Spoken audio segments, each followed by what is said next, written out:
Welcome to Faith and Freedom. For the next few minutes, we hope to inform, inspire, and encourage you as we discuss legal victories and challenges to your fundamental freedom and religious liberties. Faith and Freedom comes to you from Liberty Counsel, a civil liberties education and legal defense organization. Join us now as Mat Staver, founder and chairman of Liberty Counsel, explains the latest legal issues all across this country. In the courtrooms of America, Liberty Counsel is winning the battle for your constitutional freedom. Throughout history, the red line of liberty has been crossed, and the question is, are we at that red line of liberty, and what are you going to do about it? Hi, I'm Mat Staver, founder and chairman of Liberty Counsel. Joining me is Matt Barber, vice president of Liberty Counsel Action. Matt, we've heard about the red line. We've heard that in the context of Iran, and we've heard it in the context of Syria. But through history, there's been a red line, if you will, of liberty that has been crossed many times by despotic governments and leaders of different despotic organizations or world governments. And we've seen this through history where that red line has crossed. And, for example, one of those red lines was Egypt crossed the red line with regards to the Israelite nation. Egypt and Pharaoh enslaved the people. And Moses stood up and demanded, "Let my people go," and was brave enough to even put his life on the line. And obviously we know the result of that, and today we celebrate Passover. So we look back on that moment of time when the red line of liberty was crossed, but today we celebrate Passover. We see that in the time of Esther, where the king ultimately wanted to annihilate the Jews and signed a decree to do so. And Esther stood up for such a time as this, and today we celebrate the Feast of Purim. And we can go through history. I think we are approaching that same red line, if not right at that red line of liberty today. Yeah, and Matt, recently at the Values Voters Summit in Washington, D.C., we saw that Americans across the country are starting to recognize that the red line has been crossed by this government, by this federal government and this Obama administration relative to our liberty. You gave an impassioned speech to a standing ovation at I believe it's the most well-attended Values Voters Summit to date, and you talked about the red line of liberty and how that red line has today been crossed, and you, as you've just now done, mentioned some of the biblical, some of the historical red lines that have been crossed in the past, and how God reacted to that and how we, the people, reacted to that. What are some of the red lines that are being crossed today? Well, you go back before you even get to today. You look back at Antiochus. He wanted to annihilate the Jews, and certainly he wanted to defile the temple and force the Jews to worship Greek gods. And the Maccabees, what we know now as the Maccabean Revolt, they stood up and they said, we're not going to worship these Greek gods. And today we celebrate Hanukkah. We see when Jesus was born, King Herod wanted to kill the Messiah. So he killed all the baby boys 2 years old and under, and today we celebrate Christmas. And then at the time of Jesus' crucifixion, the Roman government put him on a cross and crucified him, and today we celebrate Easter. The American experiment began with the red line of liberty being crossed by King George III, and today, now we celebrate Independence Day. We've seen the red line of liberty crossed in the Civil War. We've seen it crossed in the Civil Rights Movement. And we see it cross, no question, I believe, today. And I think that resonated with the people at the Values Voter when I brought it up to the very present. We see, for example, where the military is now doing a PowerPoint presentation calling the American Family Association a hate group and Family Research Council a hate group. We see where this administration has supported the Muslim Brotherhood, going all the way back to 2009 when President Obama gave his Cairo speech when Mubarak was the leader of Egypt.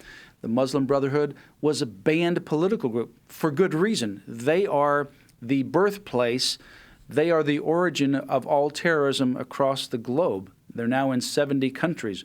Their agenda is to create a worldwide caliphate ruled by Sharia law. And when Obama spoke there in 2009 in Cairo, he demanded that the banned Muslim Brotherhood leaders be in that speech and be seated on the front row, a speech that even Mubarak, the president of the country, was not invited to attend. Then, of course, you have the overthrow of Mubarak, and you have the rise of Morsi and Sharia law in Egypt, and now, of course, he's been overthrown. The point is, however, is that this administration has been supporting terrorist organizations around the world, Muslim Brotherhood here in America, and has been stigmatizing Christians and pro-family individuals. This is worse than what we saw with King George in terms of what he did to his people. I think we're at that point in history where the red line is right before us. Yeah, one of the big concerns, obviously, during the Revolutionary War was taxation without representation. We had the Boston Tea Party. Well, today we're seeing the types of things that the colonists faced on steroids with this administration. And so if you can visualize, we have a red line. On one side of that red line is liberty, is freedom, our constitutionally guaranteed freedom. On the other side is this president, and he has infiltrated and is trying to roll back and push back.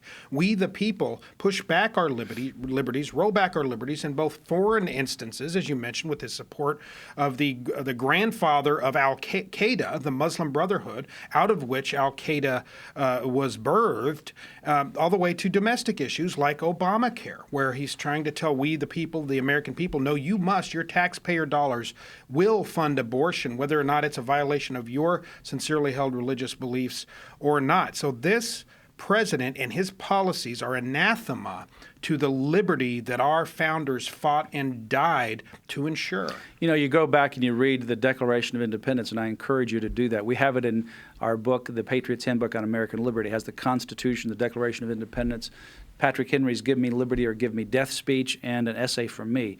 And you can order that from Liberty Counsel, The Patriot's Handbook on American Liberty. And it's one of 5 books or booklets that you ought to have as part of your library. But in that Declaration of Independence, it sets forth the indictments, the issues that the colonialists had with Great Britain and King George III that impelled them to the separation.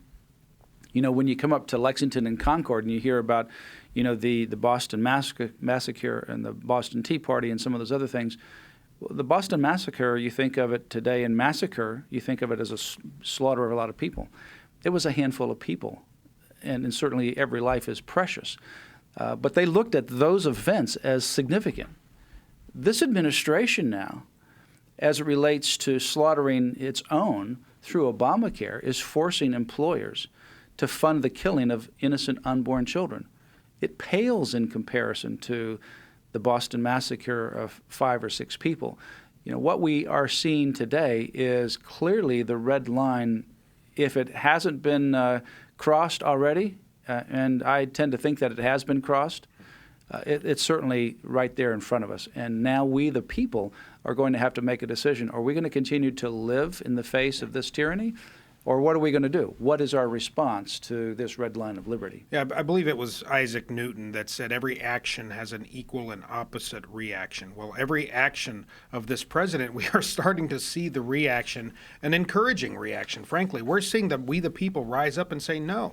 Recently, this president, in a political stunt during the government shutdown in order to try to make it as painful for the American people as possible, he ordered barricades be put up around the World War II memorial and other memorials where, veterans, we the people, to in the face of armored trucks and federal police and riot gear, removed all of the barriers from around the World War II memorial and other memorials and carried them and dumped them on essentially at the front lawn of the White House as a symbolic act to say, we the people are not going to stand for this, Mr. Obama. You have crossed the red line of liberty, and as Americans, we don't roll with that.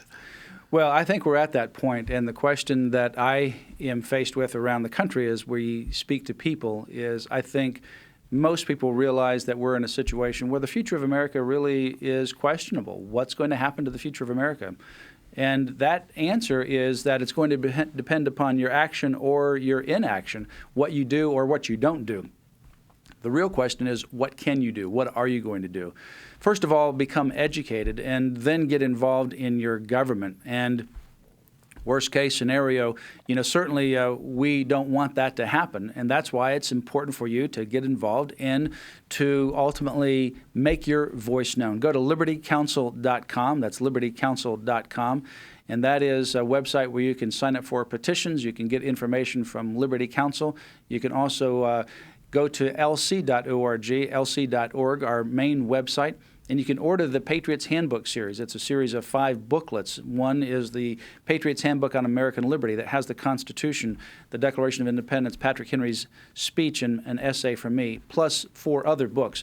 I also encourage you to order David Barton's book called Original Intent. It gives the founding principles and history on which America was founded.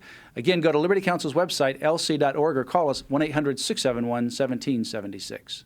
You have been listening to Faith and Freedom with Liberty Counsel. We hope that we have motivated you to stand up for your faith, family, and freedom. We can accomplish a lot when we work together. Get informed and get involved today. Sign up for our free monthly newsletter, The Liberator. We will send it out to you free of charge. Stay informed with our Liberty Alert email updates. Just click on the website at www.lc.org or call us at 1-800-671-1776. Tune in next time to learn more about your rights right here on Faith and Freedom.